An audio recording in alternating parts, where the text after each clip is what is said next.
Figured I'd take a walk up the sand line and talk about how life just got a little bit more complicated. So I'm out here on this fire for a while longer. And I was informed by my wife over amateur radio, which is pretty cool, over WinLink, that a new fire had started up nearby our home. Now, she's okay. Family's okay. They're not in need for anything. And she's doing an amazing job taking care of everything while I'm out here. But it is concerning. And there's not a damn thing I can do about it. I just have to trust that the experts are doing their absolute best to suppress that fire. And whatever happens will happen at this point. But while she's feeding me updates by WinLink, the little power socket on my true uSDX cracked clean off the circuit board.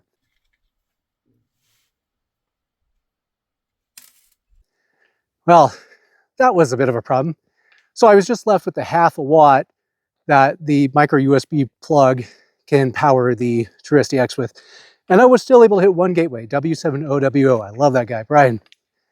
And he has an amazing gateway. So I was still able to hit that with the half a watt. But, you know, I'm already dealing with really low power. I kind of want to keep my options open. So I took the toolkit out of the ambulance, spun open the case on the true uSDX, and I saw, yeah, it had fallen completely off. So I figured maybe I can solder it back down. So I took a paper clip and heated it up with a lighter, held onto it with some pliers. Thought maybe that would heat it up enough. That did not work. Then I remembered something that I saw on Electro Boom on his channel.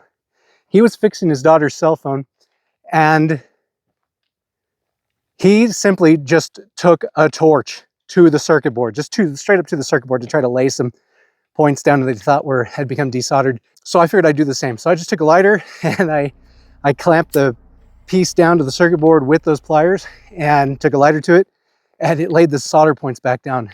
And I was just shocked that even worked. Additionally, there was a little retaining strap type part.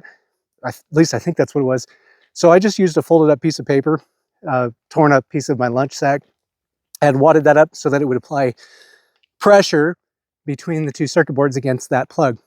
Put everything back together, and to my shock and amazement,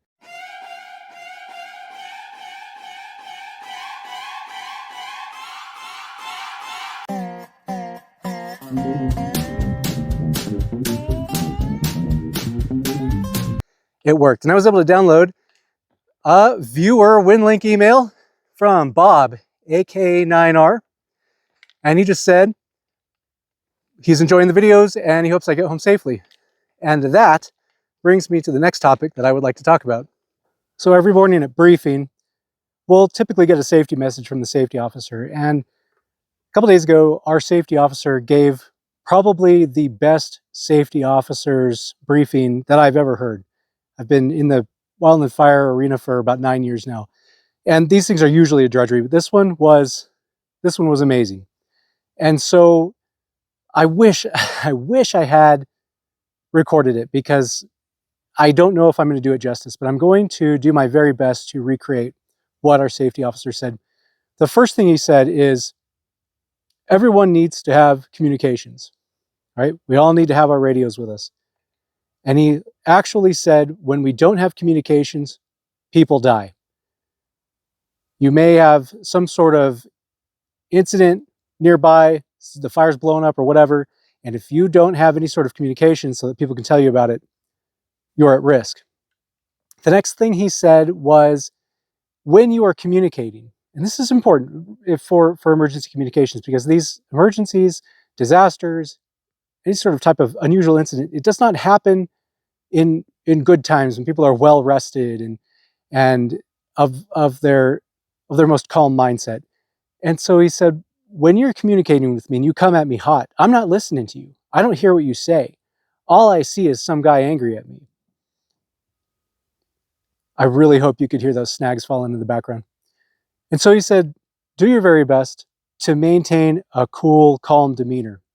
The next point he brought up was, when you're communicating instructions over the radio, slow down.